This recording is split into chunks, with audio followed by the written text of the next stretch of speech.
This episode of the Old Dogs REI Network is brought to you by Mino Studio.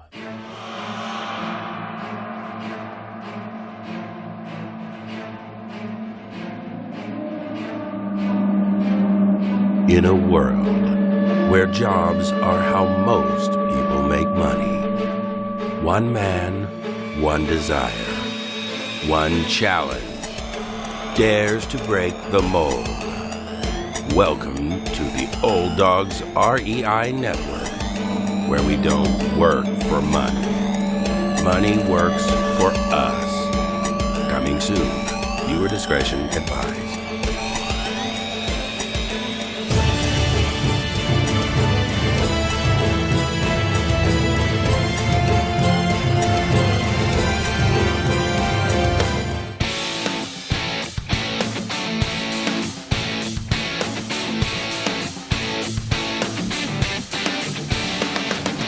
Welcome to the Old Dogs REI Network, where cash flow is king. Real estate investing, the means, so you can enjoy your retirement dreams. This is the show where we cut right to the chase. No sales pitch, no long monologues, just simple how-to real estate investing advice, so you can earn the passive income you need to enjoy your retirement today.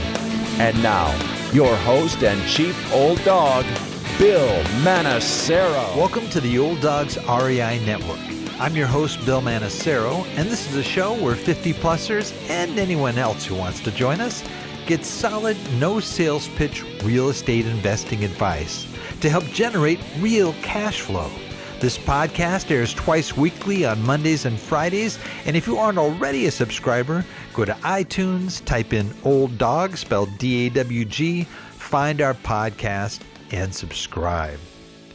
Well, I am really excited about today's show. This is one I've been wanting to do for a while here. This is somebody actually that when I started looking into real estate investing, I was cruising YouTube and I happened to see her, beautiful face there, and she was just talking a language I could understand. Okay, so because real estate can be a little bit overwhelming sometimes. Who I'm talking about is Lisa Phillips, okay? And she is the founder of Affordable Real Estate Investments, a platform that specializes in helping Black professionals become rental property owners and to achieve financial freedom. In the recession of 2009, Lisa lost her engineering job and home to foreclosure. Ouch. And I'm sure there's some listening out there that also felt the bite from that. And she was left with a $35,000 condo and only enough money to renovate the place, doing the work herself to stretch her unemployment check. She clearly had reached the bottom, an electrical engineer with no job. Well, coping with her new reality, she came upon a strategy of owning inexpensive rental properties for cash flow, even when traditional mortgage funding wasn't obtainable. As her strategy started to show consistent results, she started teaching others how to do the same thing on her platform entitled Affordable Real Estate Investments. Well, Lisa, welcome to the Old Dogs REI Network. Hey, thank you so much. It was interesting listening to your intro. It's awesome that we sort of started at the same time and you were sort of there at that genesis. It was really a trip. Yeah, there wasn't, a lot of stuff. There was some stuff out there, but not a lot of, real great content. And yours just really, it just was real. I could relate to it. And even though you're not an old dog, you're a young, beautiful lady. And, but I was I was this guy kind of going, okay, give it to me simple. Okay. I don't want all the charts and the graphs and all this other stuff, Yeah. And you just spoke a lot to me, in my situation. And I thought also it looked doable, by listening to you. It really is. And it was, and it still is, definitely. Tell us you kind of gave a little background on how you got into real estate, but maybe you can give us a little bit more about you and how you even found out about real estate investing. Yeah, well, it's a bit of a humbling experience, and I'm sure everyone in your audience has had a ton of those in their lives, right? You bet. I know I have. You come out of college, man, you can't tell people anything. I'm like, I'm smart, I'm an engineer. So, I get a job and this is like, and I buy that house in Las Vegas in 2006. I remember I was in college, and so from like 2001 to 2006, I just saw housing prices in Las Vegas, and I know better now. But at the time, houses went from like 60,000 to 300,000. You're like, oh, I gotta buy before I can never buy again. This just keeps going. All these Californians were selling their houses and buying, and so it was a national fervor. So at that point, I remember walking in, and they were like, "You want a $400,000 mortgage? Here you go, 0% down." Sure. Yeah, great terms too. You don't even have to pay. Interest only. You got it. You're like, yeah. And in my mind at that time, I was like, I'll just save up 40, 50K. And then by the time it balloons, I pay it down and go about my business. And none of that panned out the way I thought it did. The people I got as roommates was a learning lesson. Finding out that an overinflated market just can take years to recover was a learning lesson, and that a degree doesn't mean anything. That does not mean that you can get another job if you get laid off, right? So a lot of learning within four years. And so that's sort of the start of it all, a lot of just a little humility and a little open-mindedness. So I was in Las Vegas at the time, and I owned a very overpriced house, and I got laid off, and the only job I could find at that time was in Ohio. So I rented out the house. It was grossly overinflated. So what they paid for rent was $900 less than the mortgage. Ouch. But Ooh. you pay it, right? Uh-huh. Looking back, I'm like, oh, shoot, you know what I could have done with that money? But at the time, you just sort of pay it. I wasn't trying to get a foreclosure immediately. And that was in, around 2008. So it was bottoming out, and it was 2009, a year later. I got laid off for a second time, and it was like, wow. So the last, year and a half, I've been paying this mortgage in the Vegas home with the renter, but, I bought for, $380,000. Now it's worth $150,000, right? So it wasn't a hard choice to walk away at that point as far as the numbers go. And there was something going on during that time where I didn't feel as embarrassed as I know other people can be, right? Mm-hmm. There were thousands of people losing their homes to foreclosure when I lost mine. So there was sort of something to it where it didn't become acceptable, but it became more recognized that this is going on. If you can't get a job and your house is worth half the value of what you owe on it, it made it easier to make that quick decision. And right before it happened, I had purchased a $35,000 condo in Ohio. And before then, I didn't know those houses existed. And I hear that from a lot of people who listen to my show. They're like, what? 35, what? 13,000, what? And you're like, yeah, America is very big. Right. And so you find out across the country, there's all these spots where, homes are quite affordable. You just don't really see it sometimes when you're in your bubble, right? Your New York, your DC, your Seattle or California bubbles. You really don't know sometimes that it really is a lower cost of living sometimes in housing. And so as you mentioned, it was 2009. It was like, I can't keep paying. First of all, I don't have a job. Secondly, it's worth half its value. And, how long is it going to take to recover $150,000 worth of its value? It's just not in my lifetime, right? So I made the decision to stop paying. I remember I called the banks, and they're like, oh, we can't help you. You haven't missed any payments. I'm like, that's a slippery slope. I think they realize that now. Well, I guess I'm going to start missing some payments, right? So you call them, they're like, hey, we can't work with you until you miss some payments. You're like, I guess we're going to start that.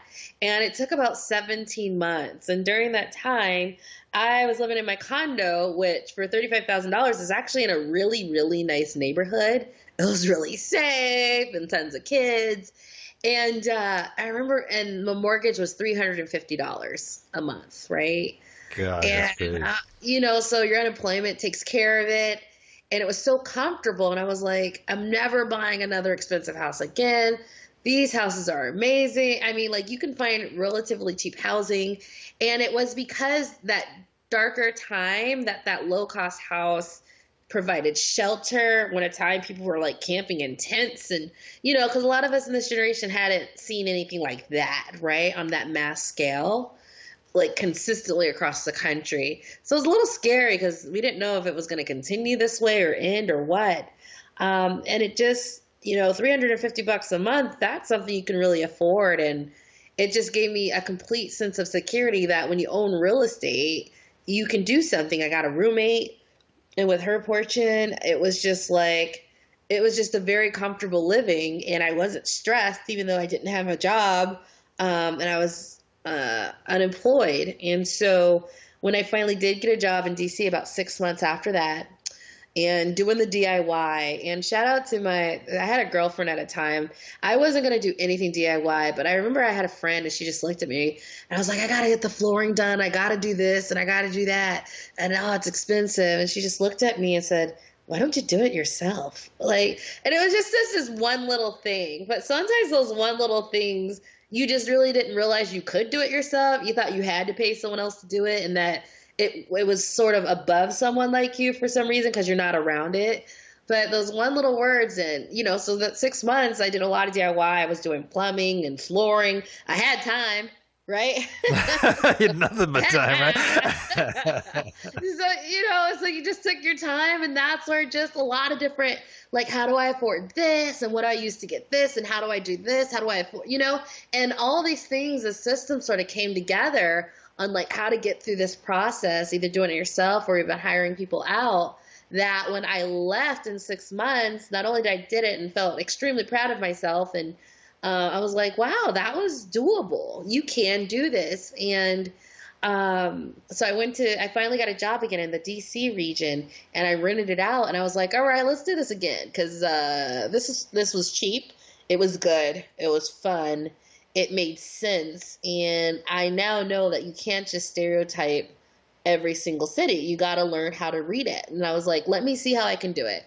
And I was in the DC region. I was like, there's Baltimore, there's other places. And I'm like, so every time I went online to any big forum place, they were like, oh no, don't go to those neighborhoods. No, no, no, no, no. And I have thoughts on that. On one point, they're probably valid for themselves. Like if you, right? Like if you don't know, like I developed a system on how to handle it because they gave me so many warning signs, right? As like, well, let's look at the crime. Let's look at the map on the ground. Let's look at the data. Let's look at the condition of the house. So I took all these little things and made little systems. My engineering background came into place. If it has this and this, it's good. If it has this, this, and this, it's a no. But if it has this, this, and this other option, this is good analysis, and we can go forward. So I do realize when you went out there, you were talking about low-income areas or working-class areas, there's a lot of negative thoughts around it. But I would say for those people, it might not have been comfortable. But all of this sort of ties into the fact I grew up in a low-income working-class neighborhood, right? FYI, I didn't know how low income. Yeah, you're a kid at the time. Even going to high school, I still really didn't know. I think it hit home one day when I was at a speech and debate tournament. And my friend had a backyard band, and this guy from a private school was like, oh, they're in a backyard band, let's go. And I'm like, yeah, let's go. And I get there, and I'm like, oh my gosh, this kid has a BMW, and he's 17. And I invited him to my house. I'm like, no one's going to touch your car, right? And he's scared. But I was like, no, I know everyone on this block. Nothing's going to happen. But I didn't know until that when I brought it home. You know what I mean? So, I can imagine for certain people, when they try to get a very low cost house, it might have been very traumatic or uncomfortable. But the thing is, when I started talking about this, it was people like me who sort of grew up either modest, if not poor, or working class, like me, who are like, yeah, you know what? They do talk about these low-income houses badly, but I grew up there. I'm comfortable. I know how to talk to people at this level and my level, and I'm comfortable going forward and seeing how I feel versus just completely Xing it out before I take the time to do it, right? So it's just taking the time to look under the surface, and it's also just being comfortable with different demographics. And there's some people who are born into that where it's more comfortable, and other people who just really don't have experience where maybe for them it was a little bit, it was just like they were aliens in a foreign territory, and they didn't know like really how to just relate in a casual way, and maybe it did end badly. But the reality is, what I learned is that, if you have 100 investors, 80% of them probably came from a modest background. Like that's the reality, black or white. Does that make sense? Like a lot more of us are modest than come from an affluent sector of society, right? Those areas where you have, a lower income. I mean, you also have, people that own their homes, and they have pride in their homes, and they do. They take care, and so you need to know, kind of from almost to from neighborhood to neighborhood, or block to block. Exactly. So they go on Trulia, and Trulia has these like big crime maps, and it might have a whole zip code, and it might be red, right? Right. And red's like, oh, it's high crime. But the reality is there's no place in the world where it's like 40 blocks of crime, right? There's like 3 blocks, maybe 4, and the other 36 are fine. Do you know what I mean? Like that is it's the consistency I've seen. I've helped hundreds of investors all over the country. It is consistent. There's never just one area where every single street there's like a cop posted on it, right? It's usually it's 20%, it accounts for 80% of everything, right? So 20% of those blocks count for everything. And so what I do is just make it, for those who are open-minded, like this is how you navigate it. And that's sort of the systems that I teach. How do you navigate this? You want to do it. These houses are $30,000, $40,000, $50,000, right? Maybe you I work with a lot of people who live in California, New York, DC. They might have $20,000, $30,000, $40,000 saved, but getting a house, investing where they live is just so cost prohibitive. We look at, well, where can you drive an hour or 2 away? How do you invest out of state? What cities should I even look at if I do that? And then just having a really smart way of going about it, really strategically, of finding it out. And it really works for, them who have a little bit, but you don't have 100,000, right? And sometimes I do work with people who have that, but it's a play for like the regular person who has savings and is ready, but $100,000 is like a huge price tag. And sometimes when you go out there, it's like that's what you keep hearing you need, 20% down in an A-class neighborhood. And that's just not obtainable for your first property for a lot of people, especially when you're learning. Yeah, that's a real key point. Yeah, most people are just apprehensive, and especially folks in my age group that are, they've been through, maybe they lost their entire pensions and same time that you lost your home, right? And yes. So there's just a lot of reservation there about, hey, this is, I want to only do the smartest things with this. And that's what attracted me to real estate is that, I'd invested in the stock market for years and years. And I saw how you could just, boom, a company will just disappear, that you're investing in. Right. But real estate, it doesn't just disappear. It's always got value, and it may go down, but it also goes up. And over time, it always goes up. And so I think that's what attracted me initially was the fact that, this is something tangible. And, you can't miss out if you buy right. Yeah, and that's key. Like, I love real estate investing, but like, I like literally can't buy a house more than $50,000. Like, I can't, right? So I like how I do it, which is really cheap. So, but it is a love affair, isn't it? Yeah, it is. It's so true. Well, tell us a little bit about that. Okay, so you already got your mind. I'm set on these homes 50K and below.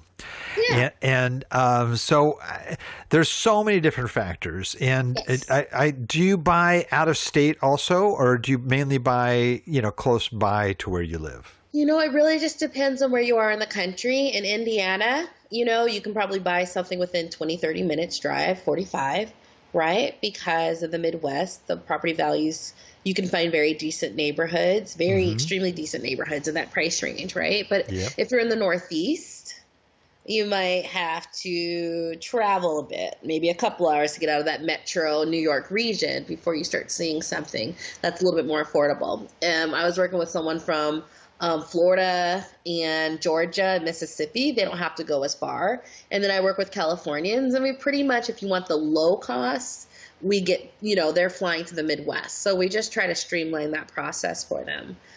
For instance, a couple I worked with a few months ago were in California. So, we try to find the lowest price, but we try to maximize. So if you're my California client, we only really look for duplexes to give you a lot more stability. You get double the cash flow than you do from one unit.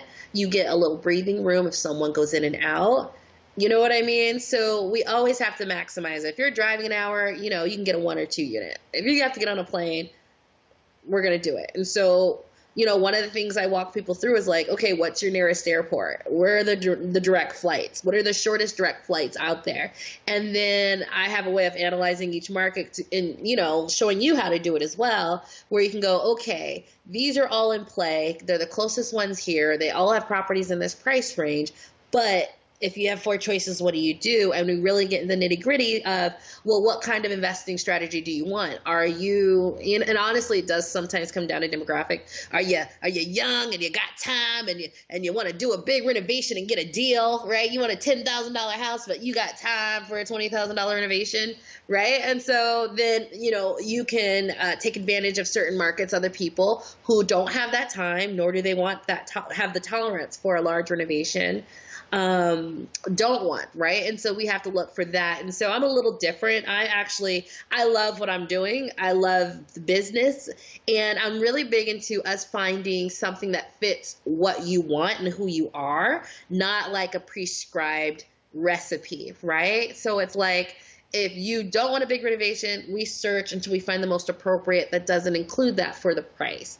And sometimes that means going up in price, and sometimes that might be you travel a little bit further to a different city that sort of has what you're looking for. But I like to really put that level of thoughtfulness in it, because then you get the love of building a rental property portfolio that I have, right? Then it's fun when you're not trying to do something because you were told, like, this is just how it's done. When you're like, well, I'm going to thoughtfully look for what I actually like and then go forward. It's a completely different energy that's involved in it. And so that's sort of the difference that I always try people to get. Like, let's think about those other factors of what you're comfortable with, because 2 people, one wants to only purchase in a location where their family is. They love family. Family's their background. Family's their strength, right? I'm different. I don't care if family's there. Honestly, I don't work with family. They can't keep up, right? So, I don't want them anywhere around my investments, right? So that's not an important thing for me. But we're both valid, and I always try to make sure, like, follow who you are. Like, if that's who you are, be true to that. So where does your family live? Let's look at the market and see if we can find something that way. That's great. Now, are you always buying for cash flow? Is that your primary focus? Yes. Yes. Although, I try to hit, me and my clients try to typically hit four to, plus in cash flow, anywhere from 400 to 700 in cash flow per unit. That's what we're trying to hit. Wow. And that's with financing? Yeah. Mm-hmm. Wow. Say you find a $45,000 house and it's $900 rent, it's $1,000 rent. Yeah, that's doable. Yeah. It does depend on what location you are. The South tends to have less cash flow than the Midwest, which has less cash flow than the Northeast areas that we've identified, right? Just because the cost of living sort of goes up and down depending on what region you're in. So that the same $30K house has a completely different feel and look in Baltimore than it does in, say, Arkansas, right? So we do have to look at those specifics. But yeah, so it does change based on that. And so that's why I don't like one size fits all. That's why I always tell people, it just depends on where you're at in the country, right? And I have some people who are like, I'm a flight attendant. I'm like, all right, the world's your oyster. Let's see what you want, right? But if you're you live in like Alabama, then let's try to find something local. Now, are you recommending to those folks buying out of state that they have a property manager in that area? Yes. I'm a rental property owner. I'm not a landlord, right? And it depends on the person. I am building a business for passive income, wealth creation, equity creation. I'm not doing it to get another job. I'm just not. Everyone's different though. My ex-husband, who was through a lot of it, he didn't mind like if he had to take a phone call or if he had to do some work. He liked it. And I'm like, no. When I get off work, I want to chill. I don't want to take phone calls and worry about getting a heater fixed at the middle of the night, right? So it really just depends on your personality. But definitely with the out of state, before we even go somewhere, you want to make sure that they have property management and property management that services low income or working class neighborhoods. Because just because they're a property management company, some people are like, oh, we only do this part of town. We don't go over there, or we don't cross the train tracks, right? Right. So part of the market analysis is making sure that property management, but other factors as well, are in place to really support your business, so you don't have to be hands-on or 4 states away worrying about what's going on. Yes, Right. sir. And let me tell you, not all property managers are good, right? I'd say a low percentage, actually. Well, so we sort of have to account for that, and we have to make Yes. sure there's more than one company that services that area. I have people and they find a cheap house, but there's one property management company, and I'm saying, look, if you don't like this person, you're taking a risk. Yeah. So Yeah. we will literally go to another location that has more representation, because if we find out that we don't like them, we want to have some choices. So that literally is one of the factors that you really need to take into account when investing long distance. Now, do you do Section 8 on any of your properties? Yeah, it depends on what location, right? In some places it's Section 8, in other places Section 8. Like in a bigger city, Section 8 vouchers can be a lot higher than market rents. Right. So in the bigger cities, they're like, no, we can afford something bigger and nicer and newer. Just because in the bigger cities with competition and the high cost of living, especially in the Northeast, they have to pay more on the voucher in order to get a family to be able to get into a place, right? Whereas if you get more towards the South, it is more Section 8 at times, just because they are at market rents. Down in the South, you're not getting that increase in the premium because of cost of living in your Section 8 voucher. So it is a mixture of both, and it really does depend on what part of the country you ultimately decide to invest in and you live in. Right. Now, I noticed that you focus more on the 2% rule, not the 1% rule in your properties. Yeah, because I'm just listening to the numbers you're saying per property.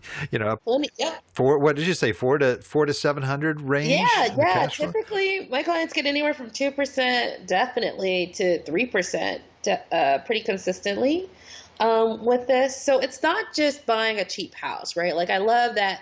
Everyone loves like buying a house for $35,000, right? But you have to be a little discerning and make sure the rents account for it in a logical way. You know what I mean? That the rents are enough to cover the cost and get the positive cash flow and cover any maintenance and not wipe out all of your profits for the year if you have to do a maintenance, right? So I just want to say it's not just buying it. Like at every level, I don't care if you're at a high level or low level, there's always a level of thoughtfulness about the investing aspect in the deal analysis.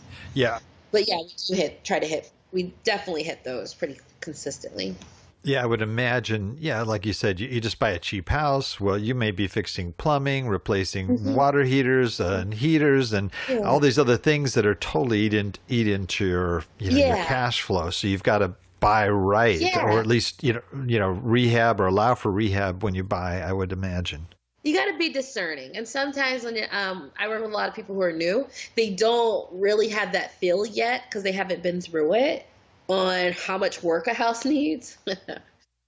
It's always double.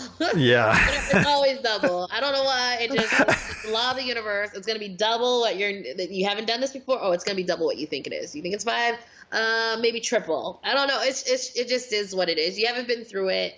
You tend to think you're going to get like Craigslist prices or cousin prices, but that's just not the reality of an investment, right? So it's just sort of hard to know, like, yeah, they show me stuff. I'm like, nah, bruh, nah. You have about 15,000 that I'm looking at in these 3 pictures alone. So this is what you need to look for. And then I just try to help show them, how it goes. And through repetition, you learn, right? Awesome. Yeah, that's true. It's true. And now, do you help your clients to find markets as well? And Yeah. do you teach them how to find a good market? Yeah, yeah. If you might notice the way that I talk about things, I never just say yes or no. There's always some level of like, I'm telling you, well, in this situation, it's this, in this situation, it's that, right? So they do, yeah. So I do teach them the skill set because like I said, this is sort of like, sometimes I think it's a gift, right? Well, I know it's a gift. And sometimes it's my engineering mind just really coming together. But there are consistent metrics at all levels that you can look before you purchase. And I make them do it because when you put all those metrics down that I tell you to get and where to get them and how to get them, there's a story those numbers will tell you. And then once I get them to do the work and not skip, and it's not hard at all, it's just they got to just gather some data points.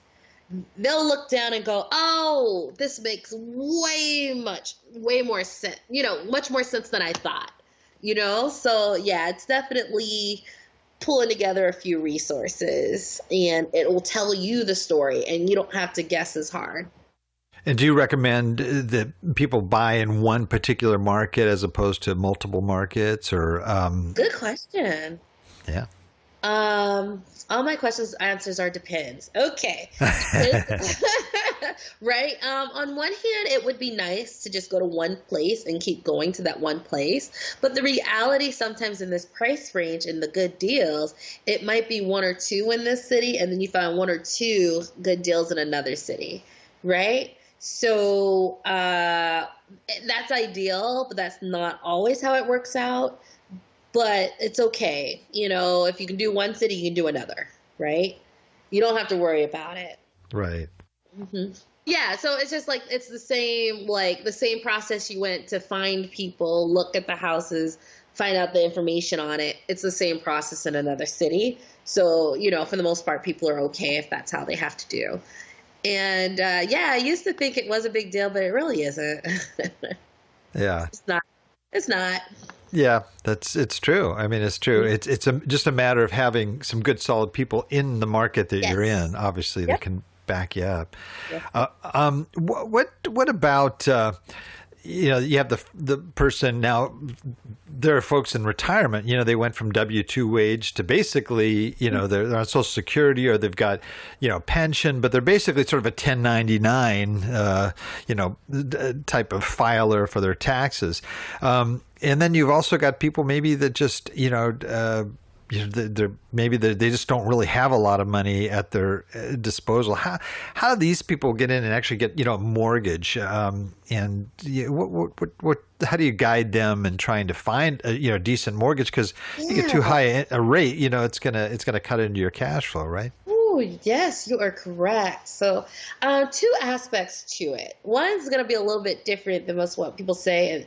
And the other is like, as a 1099 or just as a fixed income or even as a business. How do you do it? All right. So I just want to talk about how we navigate usually those 2. On one hand, if you just don't have a lot of money, this is where you get to the point of pooling resources and doubling up, right? Like, okay. Maybe mom, dad, or a daughter joining forces with me. Between the both, we have enough money. And the reality is, for certain families, that's the way you get things done. On your own, you're just not going to have enough. With the resources of one other person you trust, you can. Does that make sense? Right, sure. Sometimes you want to do everything on your own, but at the end of the day, if you just don't have the means, we got to double up, even triple up. It's okay. Yeah. So I'm self-employed myself, and I'm going to talk about the process with that. Are you self-employed as well, Bill? I sure am. Yeah. 1099. Woo. Let me tell you, getting a mortgage for us is not easy, right? It's true. It's true. And so I want a home. So everybody in my family's back home in Las Vegas, and we want to buy a property. But because I'm self-employed, it's a big jungle. So right now, me, my mother, and my father, between the 3 of us, we have all the credit and the money and the debt to credit availability to get it done. right? And they're in their 60s, and I'm in my 30s, and it's just something sometimes people forget about. But I'm like, go back to the basics. Like, like if you have family members or someone you trust, like go in together. Do you know what I mean? Like that is like, if you don't have much, well, when you're combined, you have enough. And that's what we're looking at, right? And so don't be, sometimes I think with money, people try to follow the Joneses, and sometimes they just don't do what we used to do, which is just like huddle together. And I'm telling you right now, throw it away. Don't be uppity. Like if that's what you need to do, let's join forces if you can, right? If you have those resources. So that's one thing that some people overlook, where I'm like, let's go for that. And two, being self-employed, man, this is what I had to do. You tell me your experiences, Bill. So, I just bought a house July 31st of this year. It's 2019. I went into foreclosure in 2009. So 10 years to the day, right? I'm in a new house. Beautiful little cycle, right? I'm self-employed at this point. And I mean, there's certain things I had to do. For instance, I actually did not use all of my expenses. And literally, I'm paying taxes so I can get a property. I could have used all the expenses and it could have went down to zero, but nope. I am actually carrying them over into the next year because I want to buy something with my parents instead of me you know what I mean? Like literally carrying over costs for 2019. I'm going to be carrying over a ton of expenses that I have because I'm renovating the house. My house that I bought, I'm also going to Airbnb because I'll never have property and not make money off of my property, even if I live in it. I just can't. I literally can't leave it alone, right? Like, and so there's a lot of expenses you're incurring for the space that you're going to be using for the Airbnb, the shared rental that I'm doing at my house. And I'm not going to carry it over. So we have to do things like we have to not take the expenses this year and take expenses next year and go, I'm going to pay an extra 5, 6K or whatever. It might be 2 or 3K in your case, or even less, and to do it.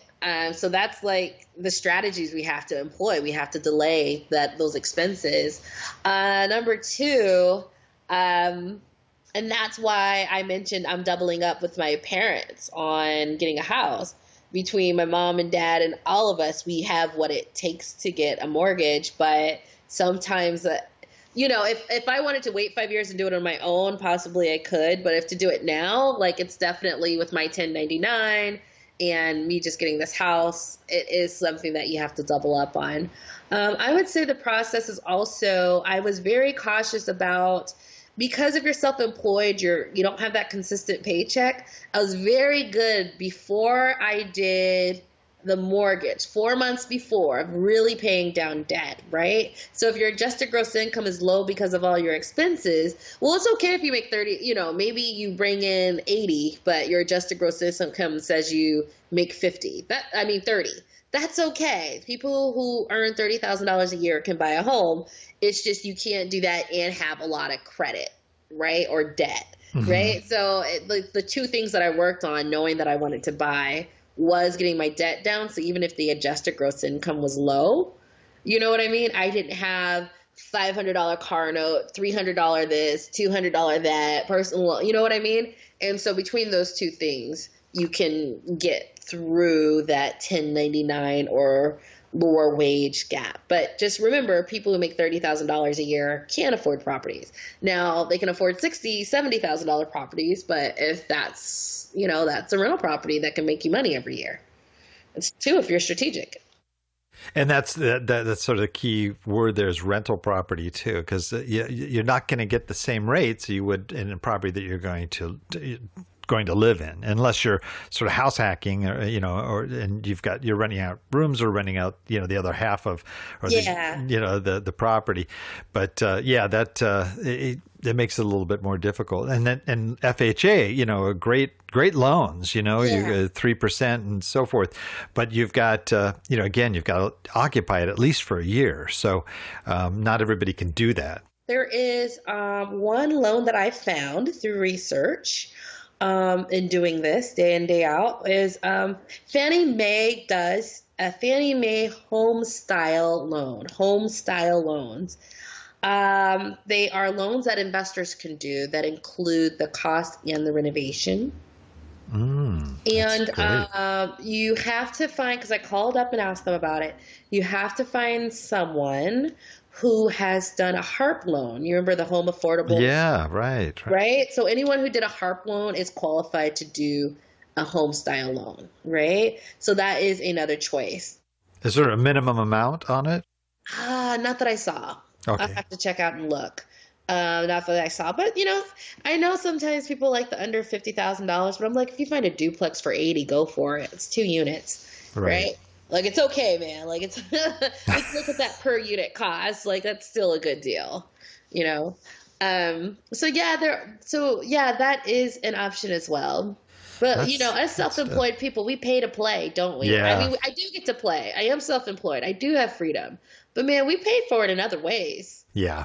And we have to get very creative too, looking for seller financing, things like this, and other ways to avoid having to deal with the banks. That's a tough one. One of the little tips that I did is I formed a separate company where I could route almost all of my expenses through all of my credit through these companies, and so I could allow my personal credit score to go skyrocket because everything went through this separate company, and so it allowed me to I could offset the fact that I'm self-employed with the fact that I have a really good credit score. So I mean there are little tricks that you can do, but even going into a bank where you're looking for a mortgage and present a business plan, where you actually have everything mapped out, how this property is going to make money, and this is how I am going to make my mortgage payment, and just kind of overselling it as opposed to just going in and just buying a house, but going there as a business. So those are a couple of things that have worked for me in the past. Awesome. I didn't know you can do that. Yeah. Well, if it's better with little regional banks as opposed to sort of these nationwide banks. It's the good local banks. Those are the guys willing to work with you, and then you can build a portfolio with them. And once you get the one mortgage, boom, you go to get the next one. And it's nice. This is so neat what you've done, and really in a relatively short period of time. You must have encountered some sort of big mistake. We all make mistakes. That's part of the learning process, right? Yeah. Is something that you really learned from that maybe you could share with our audience that they might not make the same mistake. Okay. Don't get your person off Craigslist. Oh, don't get them off Craigslist. Your tenants? No, tenants are fine. Your contractors. Oh, contractors off of Craigslist. Okay, good. I got this one guy, and it was, I was new, so I don't even say it's my mistake. It was my learning, right? I was new, and he was so cheap. He was like, "I'll tile this floor. I'll do it $1,300." Like, you doing all that for $1,300? This is the deal. Oh my God. The redo cost more than that. I went back to Craigslist and I found, because it's not consistent, I actually found this guy, Kevin, like people had posted, "Don't use Kevin the plumber." But like, it's not cohesive. So if you're not looking for Kevin the plumber, right? Like you didn't know that, like, he already has a really bad reputation of taking people's money and not delivering. Right. And to piggyback off of that, he asked for money for part 2 before part 1 was done, and I gave it to him. Don't ever give money for part 2 before part 1. You just paid his airfare, to wherever he's going. Down, folks. I don't think he thought he did anything wrong either. So yeah, just learning experiences. So now, like, every single time, contractors always ask for the money early. And I love saying this because nothing kicks them in gear faster than going, "No, we said that you'd get paid X for this, and when it's done, you'll get the second portion of the draw." And I love saying that because I know if I have to say that, if they ask and I say it, I know they'll finish a project. They might have been 3 days overdue, but if I say those words, they'll finish in like the next 5 hours. Like, it is going to get done.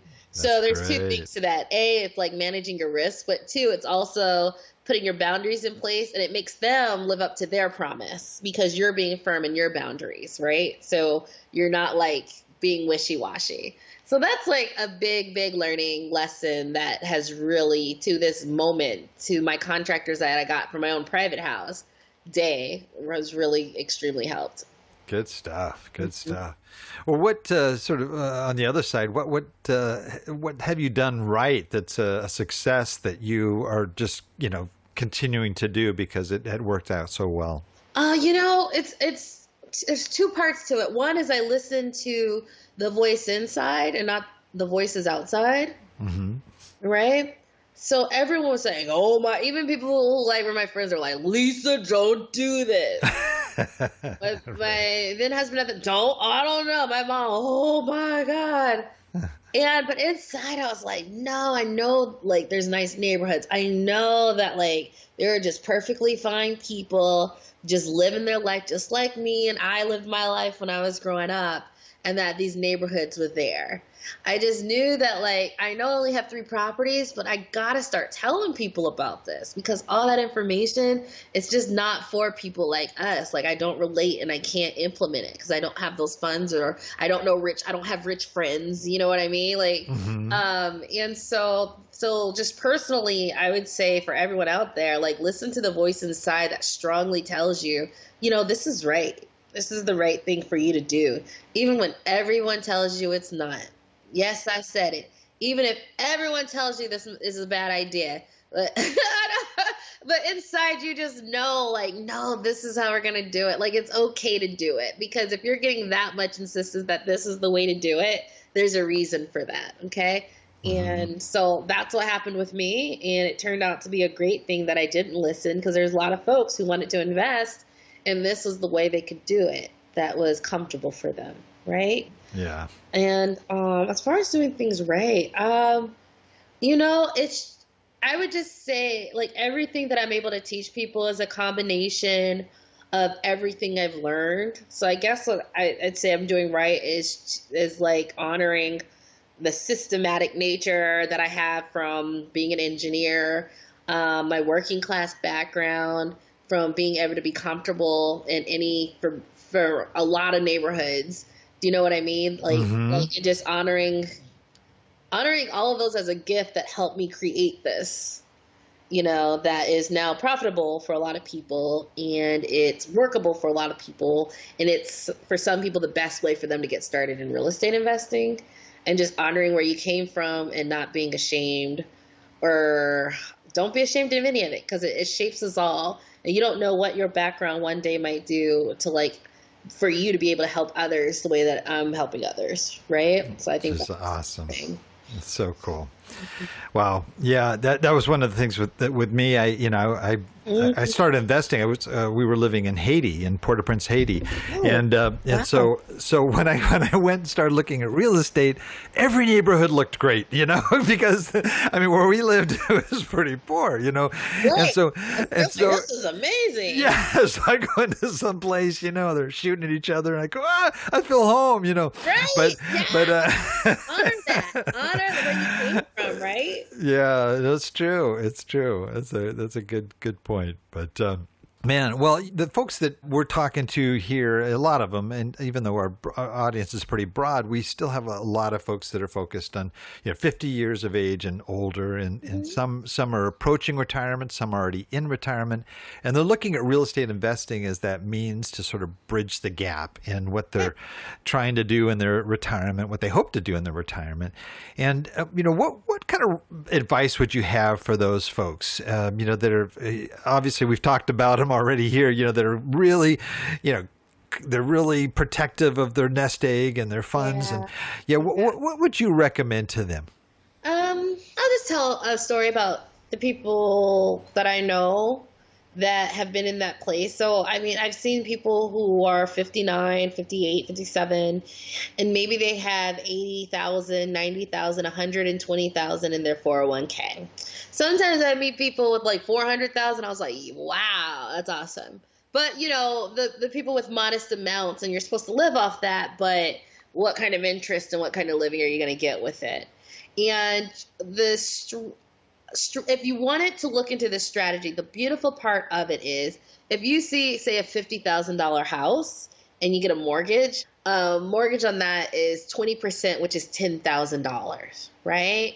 And so I do work with people who are looking at retirement and they want to shore themselves up. And I go, hey, what we can do if you have your 401k or your savings, we could take $10,000 to $15,000, buy a property, try to target 400 plus in cash flow. Of course, it depends on where you are, and I'll scale it down if they're in the South, in cash flow. And if you like it, we can repeat the process, right? But it's okay. But, if you're comfortable, we can take 10 to 15 and give it a shot.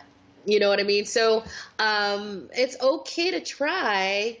So I would like to say we've been very successful. So it's okay to try. I'm not saying drain your 401k account, but if you'd like to start with maybe a small portion and learning and giving it a shot, that can be successful without draining and putting everything at risk. So that would be sort of what I would want to say. It's okay to take maybe a little bit and go into this.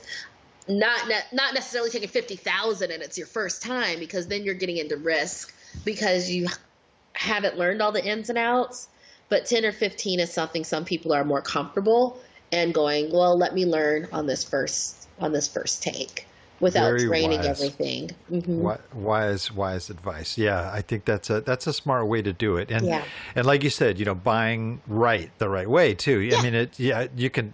And you could find a $50,000 house anywhere, but it's got to be the right house, the right neighborhood, right? Yeah, all Still the right needs to make stuff. financial sense. Exactly. Mm-hmm. Great stuff. Well, you've got this great little enterprise going on here. You've got your rental properties, you've got your educational business, and who knows what else going on here. I just released a book last August. Oh, cool! What's the name of the book? It's called Investing in Rental Properties for Beginners. Oh, it's cool. It's pretty consistently on 3 bestsellers listed on Amazon. Women in Business, which I'm really proud of. Awesome. Buying and selling homes and real estate investments. It alternates, but I've been pretty happy with the consistency. Even if it bounces down, it'll bounce right back up. And that, you may not notice, I've been about passive income for the last 10 years, right? Sure. That's what I'm about. That's why I started the rental properties, because that's the lifestyle I've always wanted. And, I tell people, you might look up, you can look up 6 years later, 7 years later, and you could be pretty comfortable in your passive income. Like, that's doable. I didn't say instantaneously. I didn't say overnight, but if you focus on it, you can wake up in 6 years or 7 years and go, oh, I have a nice little passive income portfolio with all these different streams of income, Mm-hmm. Something to keep in mind. That's great. And so where do you want to see your business in next, 10, 20, 30 years?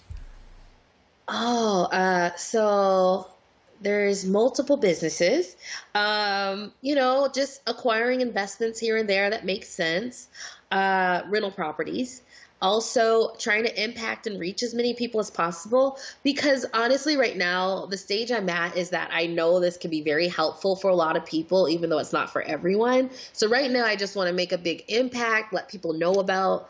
And I didn't get into the responsible investing, but what we do when we go in these neighborhoods, I try to guide my investors who follow me to be very conscientious about this is affordable for these people. So even if gentrification comes, you don't necessarily have to be a wave of it. I literally have a video called I don't raise my rents. If I have great tenants who are paying on time, who have a family and they're settled, I'll keep them there. And, just sort of and it's because I understand that if I kick you out, if I go specifically in these lower income neighborhoods and I start kicking people out, where else are they going to go? So I just want to make my impact bigger, because there's a lot of people who resonate with that, even though a lot don't. But I want as many people who do resonate with it to hear this, get a profitable rental property, pay it at that lower price range, learn how to do it the right way. But in doing that, not only are we building wealth ourselves, but really starting to make impact for every family who stays in our place and know that they can stay long term as long as they keep up their end of the deal. So my job right now is to get this out to as many people as possible. So even if you don't like it, I want you to see an alternative to maybe what's out there that's a little bit more about helping everybody, not just yourself. You know what Love I it. mean? You're transforming communities. You know, are. I mean, that is so cool. Very cool. Well, man, we have zipped by. This is crazy because I mean, I could probably talk to you for another hour here without a problem. But I want to honor our commitment here to have you on for this amount of time. But I have to kind of start wrapping up here, and we have a little session that's called "Wrap It Up." In this, I just ask you a series of quick questions, and you share resources that have been valuable to you, and things that our listeners can tap into at some point. If you're ready for that, we can go into our wrap it up. Let's do it. All right. Favorite real estate book? Of course, it has to be other than your own, but although I am going to have a link to yours, FYI, in our show notes here. So, but what's your favorite reference real estate book?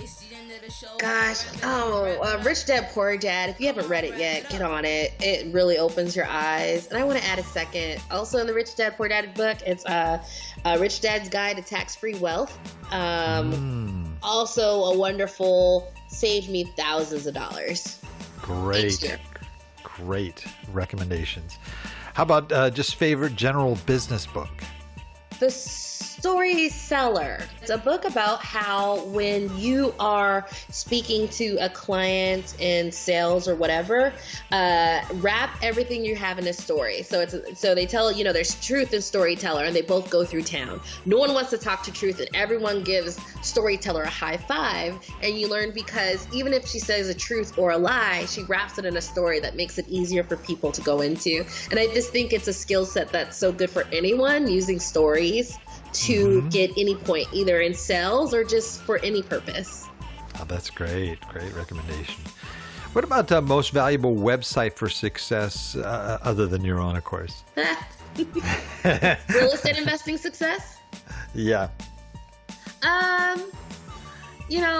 lot of people in bigger podcasts are sort of like not really on my sub 30K thing at all, but it is a great resource for getting a community and finding other people. I agree. Good one. How about favorite app? Anything on your phone that helps you in your day-to-day stuff? Business, real estate, or anything. Anything. It could be business, real estate, or anything. Right? Oh gosh, Twitter. Use Twitter a lot. That's how I find out my news. That's how I find out late breaking things. Things can happen, and I'm getting updates and tweets like real time. Wow, that's great. Mm-hmm. How about favorite quote? Fear is the enemy of action. I heard that when I was 12, and it shaped me my whole entire life. So whenever fear stopped me, I was like, it's the enemy of action, right? And I would go, you know what? Get past this and just do it. So fear is the enemy of action. Love it. Okay, and here's the sort of the clincher here. If you lost everything, okay, we're talking, you don't even, you don't have anything. All you've got is $1,000 in cash in your hand. What would you do with that $1,000 to try to rebuild your real estate investing business?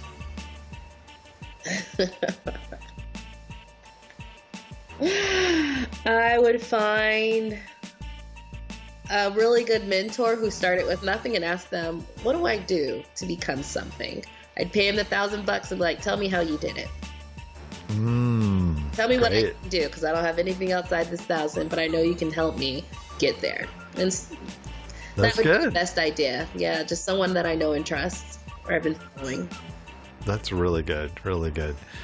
Wow. Well, Lisa, this has been so helpful. I think some good stuff. Things that people can use and walk away with here. I'm sure there's folks that are listening that would like to know how to find out more about you and what you do and all that kind of stuff. So what's sort of the best way for folks to find out that, or reach you, or whatever, to dig deeper here? Yeah, the best thing is to go to my website, affordablerealestateinvestments.com. If you don't know how to exactly spell it, you can just Google Lisa Phillips Affordable Real Estate Investments. And we'll have a link to our site. And when you go there, you can check it out. You can check out the training center, do a masterclass, or even join the Facebook group. We have 8,000 investors who are like You've seen it, Bill. I mean, we're in the we are slaying it. Oh man, right? Great content, man. Great stuff. Every second, it is boom, boom. People, like, the energy in there, which I'm really proud of, is like, it's supportive, it's helpful, it's against all odds, because people still aren't on board with this, right? And we're all like, we're making this succeed regardless. So from the website, you can really get shot off to all the different groups and communities and resources. I work with people one-on-one, and if you'd like, on the website, you can get a free copy of the book, Investing in Rental Properties for Beginners. And you just pay shipping and handling. And so that is the best place to sort of find all the resources. Great. Well, I'm sure there'll be plenty of folks following up after this podcast. So, we have a tradition here. I don't know if you know about it. It was in the notes that I sent to you, but, we're called the Old Dogs REI Network here. So all of our guests get this great opportunity to give us their best old hound dog howl to close out the show. So you think you can do this? Sure. Yeah. All right. That's the spirit right there. Okay.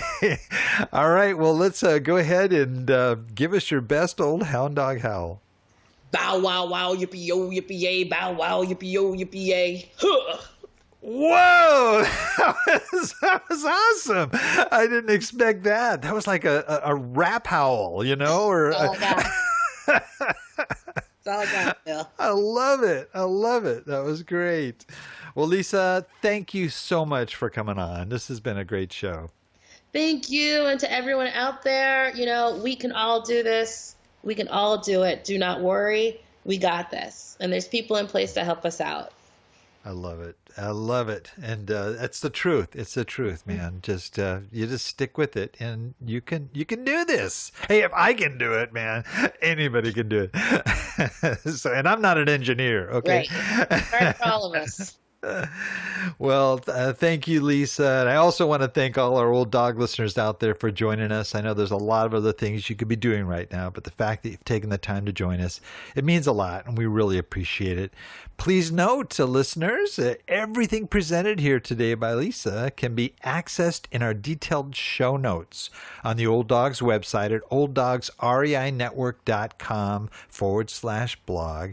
And you are going to look for that episode with our wonderful guest here, Lisa Phillips.